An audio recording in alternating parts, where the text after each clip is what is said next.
Grand Admiral Threll stood at the viewport of the unwavering Dominion, his 7-foot frame casting a long shadow across the polished deck. His scaled skin shimmered under the artificial lights. 4 eyes narrowed as he surveyed the small blue planet below. Primitive, he scoffed, mandibles clicking in amusement. To think the Galactic Council insists we establish diplomatic relations with these mammals. Captain Nix approached cautiously, datapad in hand.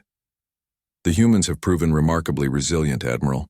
Their technology has advanced significantly since first contact. Resilient like pests, Threll muttered. Very well. Prepare my shuttle. The Dominion had conquered 17 systems across 3 galaxies. Threll himself had overseen the subjugation of the fearsome Krell hordes and negotiated the surrender of the ancient Veltraxian Empire. Humans would be no different.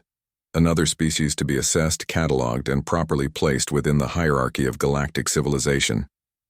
The diplomatic reception was held in what the humans called the United Nations, a laughably modest structure for a species with interstellar ambitions.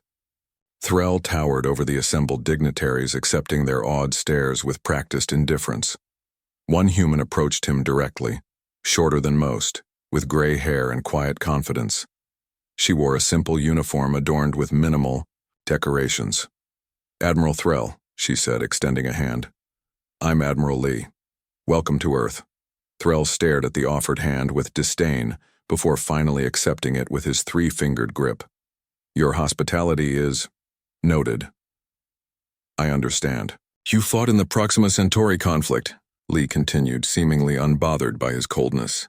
A minor skirmish, Threll replied dismissively. Your species observed from a distance, I believe, still confined to your little corner of the galaxy. Lee smiled thinly. We had representatives there, including my second-in-command commander, Rodriguez.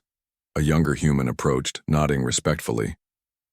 Admiral, I served with the 15th Fleet Support Division during the final phase of the conflict. Threll's upper eyes blinked in surprise.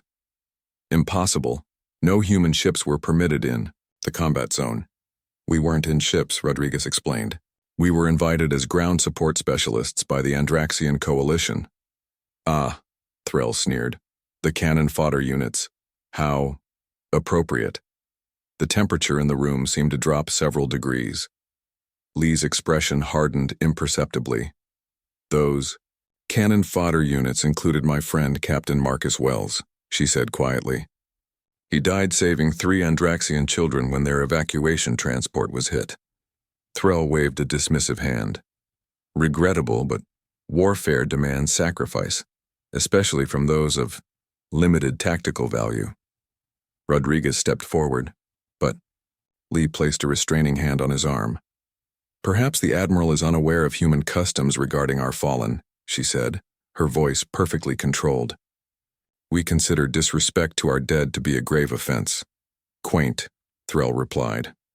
In civilized societies, we celebrate victory, not dwell on inevitable losses. Your Captain Wells was simply fulfilling his limited purpose. The silence that followed was profound. Across the room, conversations died as human representatives turned to stare. Lee's face had gone completely blank, a diplomatic mask that betrayed nothing of her thoughts. I see, she said finally. Admiral, perhaps you'd care to see our memorial garden. The garden was simple but elegant. Trees from across Earth surrounding a reflecting pool. Stone markers bore the names of human peacekeepers who had fallen in service. Wells, Threll read from one marker. Your subordinate who failed in his duty. My friend, Lee corrected, who exceeded his duty. She knelt and placed her hand on the stone. The Andraxians made him an honorary citizen of their world. They send tribute every year on the anniversary of his sacrifice. Threll snorted. Sentimental nonsense. The strong prevail. The weak perish. This is the natural order. Is that what you believe? Lee asked, rising to her feet. It is what I know, Threll declared. My accomplishments speak for themselves. I am a legend among my people. Lee nodded slowly. Then perhaps you should know who Marcus really was. She activated a small device and a hologram appeared, Wells in his uniform, smiling.